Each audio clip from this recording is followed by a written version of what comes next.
Ça, c'est super, mais c'est pendant l'opération. Ce qui est vrai aussi, c'est que souvent, les douleurs, elles apparaissent en post-opératoire, après. Alors là, qu'est-ce que vous avez à nous Alors proposer? là, c'est vrai que c'est le plus gros problème. C'est le plus gros problème parce qu'aujourd'hui, la seule réponse, parce quoi, c'est des cachets et encore plus de cachets.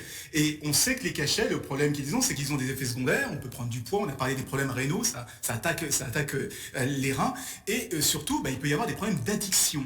Alors, je ne sais pas si vous avez entendu parler de ce phénomène de la crise des opioïdes. C'est quelque Ouais. chose qui Oui, est un vrai problème aux États-Unis parce que là-bas, on distribue des antidouleurs à qui mieux mieux. Et du coup, bah, il y a des centaines de milliers de morts par overdose. oui, On oui. parle même d'addiction sur ordonnance. Et donc, du coup, pour l'éviter, ben, on cherche des nouvelles solutions non médicamenteuses justement pour régler ces problèmes de douleur. Et une des directions sur lesquelles on travaille en ce moment, c'est de travailler directement sur le nerf. Regardez par exemple ce bracelet.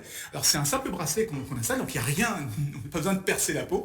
Et ce bracelet va stimuler un nerf qui se trouve au niveau du poignet. Ce nerf va envoyer un message au cerveau et le cerveau va produire des endomorphines. Vous savez, c'est nos antidouleurs naturelles. Ça marche vraiment le bracelet relié Alors, là? il y a des études cliniques, c'est encore une entreprise française qui travaille là-dessus, mais par exemple pour l'arthrose, c'est des choses qui sont utilisées en ce moment pour moins ressentir la douleur. Ça ne soigne pas, mais ça permet de moins ressentir la douleur. Et tout ça, c'est testé actuellement pour justement, de façon technologique et Pour le plus de façon bien-être. chimique, régler les problèmes de douleur.